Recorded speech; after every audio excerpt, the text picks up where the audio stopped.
kalian benar-benar memahami seberapa dalam karakter manusia dapat digambarkan dalam sebuah kisah. Sejauh mana luka batin, ambisi, dan cinta dapat dibingkai melalui kata-kata.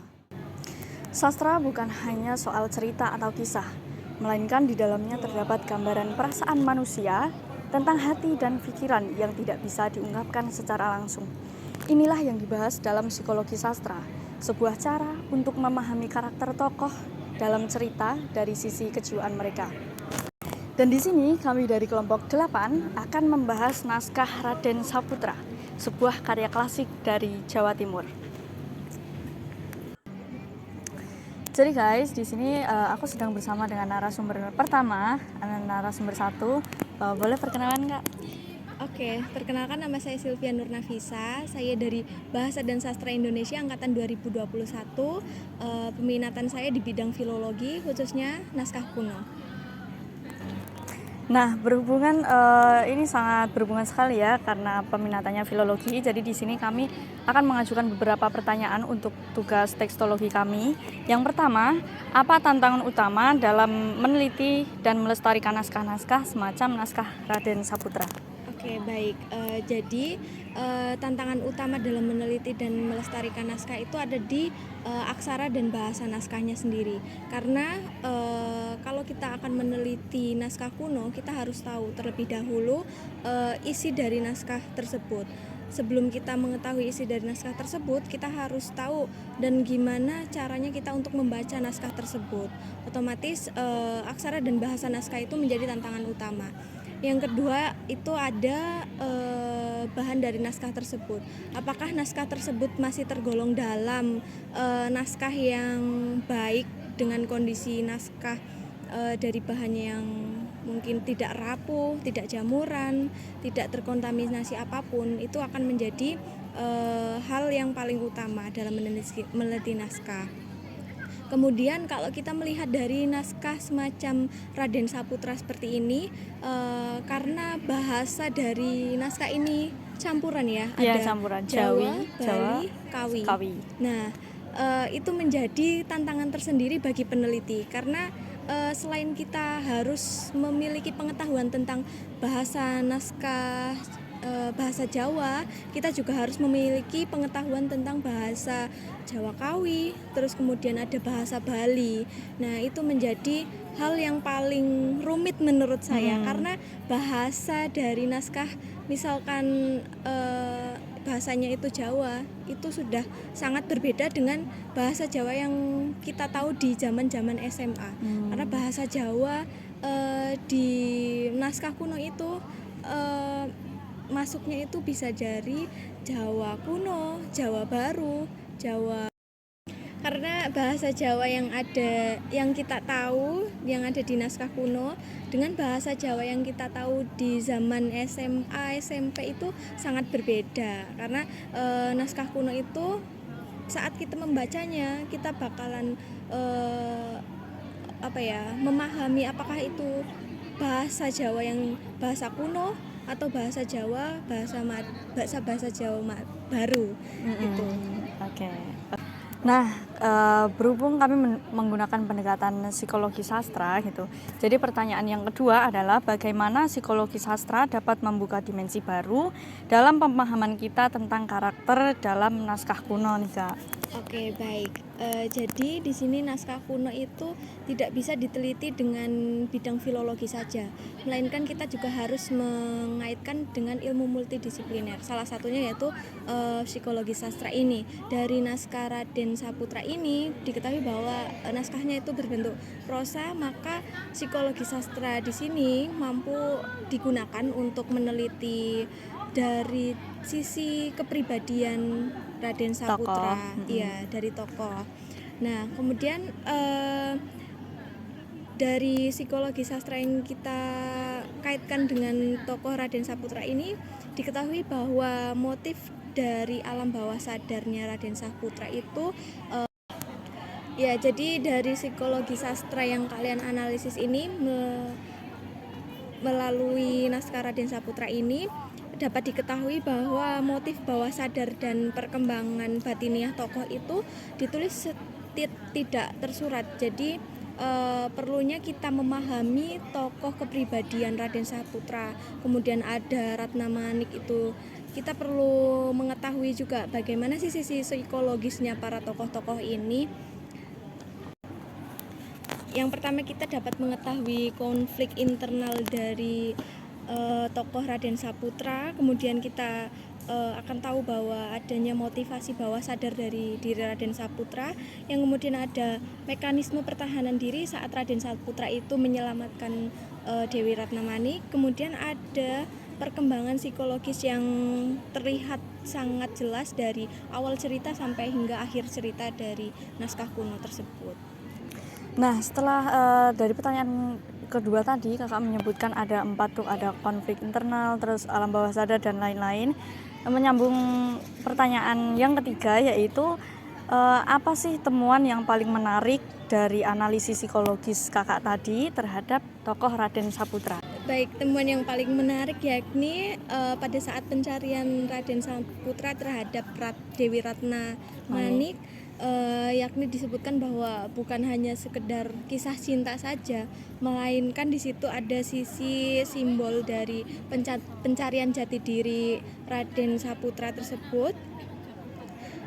Yang kemudian tokoh utama Raden Saputra ini mengalami transformasi batin dari seorang pangeran kemudian menjadi individu tersendiri yang tercerahkan melalui spiritualnya saat dia bertapa.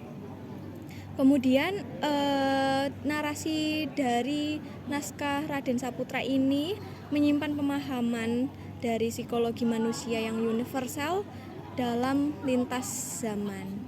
Nah, oke, setelah dari 3 pertanyaan tadi yang sudah dijawab, ini pertanyaan terakhir nih Kak.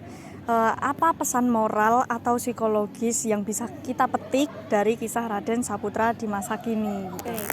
Dari kisah Raden Saputra ini dapat kita ketahui bahwa kehidupan itu tidak hanya mengalir saja, tetapi kita juga harus berani untuk mengejar makna hidup sejati, baik itu harus melawan arus sosial atau kewajiban yang ada di dunia.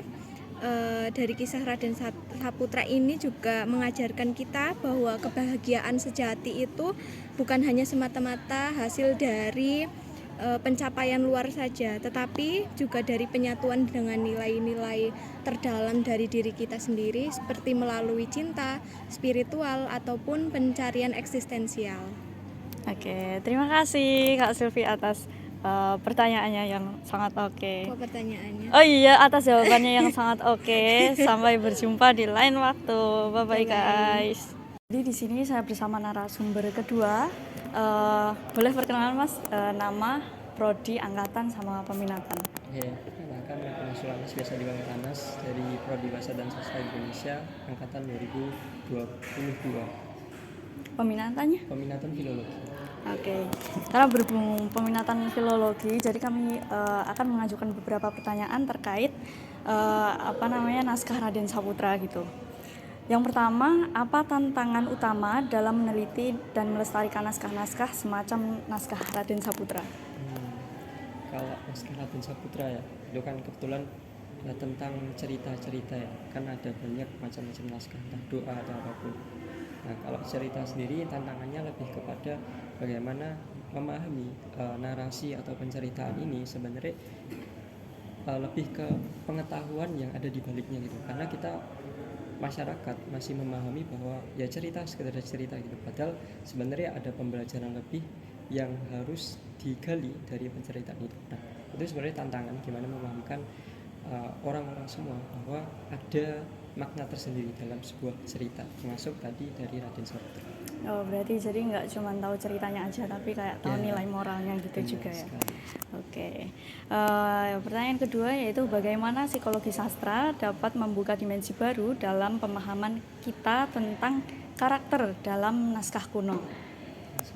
Ya, kalau di naskah kuno termasuk penceritaan itu kan setiap orang itu kan digambarkan karakteristiknya sendiri gitu dan itu ada kaitannya juga, karakteristiknya itu berkaitan dengan dunia nyata gitu. Artinya nilai-nilai yang dia bawa ataupun sikap-sikap yang dia bawa itu ada kaitannya sama dunia nyata kayak gitu. Dan naskah kuno ini memahamkan bagaimana ketika Raden Saputra ya penceritaannya dia mencoba mengejar cintanya gitu, tapi pada akhirnya ada momen yang mengubah dia bahwa dia nggak harus mengejar cinta itu, tapi ada momen spiritual yang kemudian mengubah dia menjadi apa ya, perubahan karakter yang signifikan dari penceritaan Raden Saputra kayak gitu. Berarti kayak masih berhubungan dengan nilai moral di dunia nyata gitu ya. Iya, oke.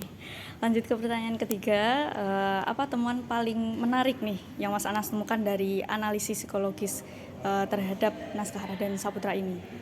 Ya, tadi sebenarnya ada kaitannya di pertanyaan kedua, jawaban kedua, lebih ke bagaimana kita kan sebagai manusia ya punya nafsu, punya rasa cinta gitu. Kemudian itu diceritakan lewat Raden Saputra gitu. Ketika dia bermimpi bertemu dengan, kalau nggak salah namanya Raden Manik, Dewi Manik, ya, keliru. Dewi Ratna Manik. Dewi Ratna Manik gitu. Ya. Nah, dia padahal dalam mimpi gitu, tapi dia berusaha mengejar itu karena memang ada rasa ketertarikan dalam dirinya. Nah, akhirnya itu menjadikan perjalanan kisah tersendiri dalam naskah Raden Saputra. Dibumbui dengan keyakinan juga, guys. Oke, terus pertanyaan terakhir nih, apa pesan moral atau psikologis yang bisa kita petik nih dari kisah Raden Saputra di masa kini gitu? Oke, ya, tadi ya, gimana kalau yang saya pahami dari cerita Raden Saputra ini, gimana ketika Raden Saputra melihat atau mengetahui pengasihan dari Dewi Manik ini, nah dia nggak berusaha untuk marah, dia punya rasa cinta itu, dia punya ketertarikan itu, tapi ketika dia mengetahui bahwa ada problem untuk mengejar keterangan itu, dia nggak langsung marah, tapi dia mengolah rasa marahnya menjadi momen spiritual. Nah, itu pembelajaran menarik dari kisah Raden Saputra. Oke, jadi terima kasih banyak Mas Anas atas jawabannya, sangat membantu sekali ya. Terima kasih banyak, sampai jumpa di lain waktu. Terima kasih guys, dadah. Setelah melalui perjalanan pendekatan, pengenalan, analisis, hingga wawancara, pada akhirnya perpaduan filologi dan psikologi sastra membawa kita kepada pemahaman yang lebih utuh. Naskah Raden Saputra adalah sebuah bukti tak terbantahkan akan relasi erat antara teks dan jiwa. Sebuah karya abadi, sebuah analisis yang membuka mata. Sekian perjalanan kami dari kelompok 8. Terima kasih sudah menonton. Semoga bisa diambil sisi positif dan baiknya. Thanks for watching. Bye-bye.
Setelah melalui perjalanan pendekatan, pengenalan, analisis, hingga wawancara, pada akhirnya perpaduan filologi dan psikologi sastra membawa kita kepada pemahaman yang lebih utuh.